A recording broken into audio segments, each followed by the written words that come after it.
तर आज आपण इथं निलागोंदीमध्ये आपण आहोत.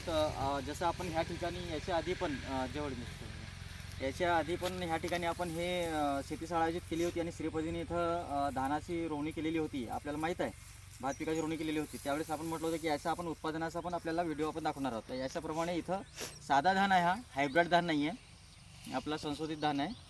आणि धाना को 51 हा आपला डिपार्टमेंटमार्फत दिलेली वाण आहे.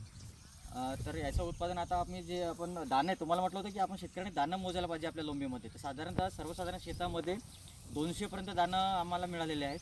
200, 210, 180 असे दाण्यांची संख्या मिळालेली आहे. परंतु ह्या ठिकाणी आपण पाहता हा पट्टा पद्धत आपण ते दिलेला होता. इथून सरळ पण नका, ही पट्टा पद्धत आपण ठेवलेली होती इथं. त्यानंतर श्री पद्धतीमध्ये रोवणं केलेलं होतं. तर यामध्ये याचा फायदा असा दिसून आला की इथं आपल्याला लोंब्या आम्हाला 314 दाणे भरलेली पण लोंबी मिळालेली आहे. तसेच मोजला तर 265ची पण लोंबी मिळालेली आहे. 280, 290 अशा पण लोंब्या मिळाल्या. तर साधारणतः याच्यामध्ये आपल्याला 280 दाणे आपल्याला सरासरी एका लोंबीमध्ये ह्या प्रक्षेत्रावर आपल्याला मिळालेले आहेत.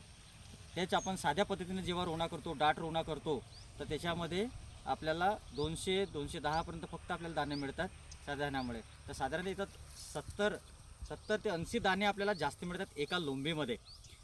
तर विचार का. आणि आपण पाहता प्रक्षेत्र पाहता, आज आपल्याला माहीत आहे की आपल्या गोंदिया तालुक्यामध्ये इकडे मधात खूप उष्ण हवामान असल्यामुळे तुडतुड्या केळीने खूप थैमान घातलेले होते. परंतु इथं तेवढं तापमान असताना सुद्धा हा प्रक्षेत्र प्लॉट आज सगळीकडे कापणी झालेली आहे, 90% कापणी झालेली आहे. तरी पण हा प्लॉट उभा आहे. तरी पण ह्या प्लॉटवर आपण पाहता की तुडतुड्या किडीचा इफेक्ट एकदम नाहीच्या बरोबरीत आहे. एकदम म्हणजे 1%पेक्षाही कमी प्रमाणात इथं तुडतुड्या किडीचा इफेक्ट आहे.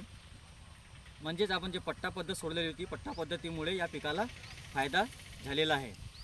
तर माझ्या शेतकऱ्यांना अशी विनंती राहील की ही जे पट्टा पद्धत आहे, पट्टा पद्धत आणि श्री पद्धत आपण जर लावली तर जो नैसर्गिक असमतोल जर राहिला पण त्याच्यापासून आपल्याला आपला पीक हा नैसर्गिकरित्या वाचवतो. ही पद्धत श्री पद्धतीने उत्पादन वाढतो हे आपल्याला समजून झालं. 70 ते 80 दाणे आपल्याला जास्त मिळत आहे.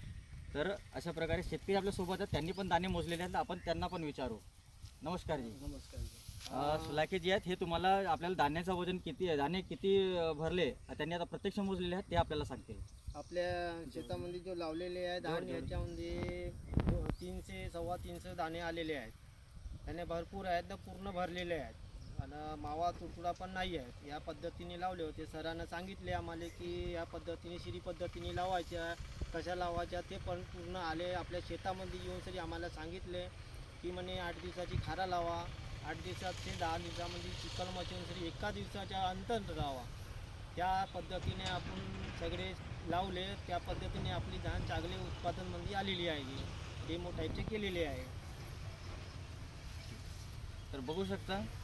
तर सगळ्या शेतकऱ्यांना माझं हाच आव्हान राहील की पुढच्या वर्षी तुम्ही आपल्या 2 बांध्यामधून सुरुवात करा. 2 बांध्यामध्ये श्री पद्धतीने फक्त 8 दिवसाची रोपे लावा. त्याची पद्धत मी तुम्हाला याच्या आधी पण सांगितलेलीच आहे.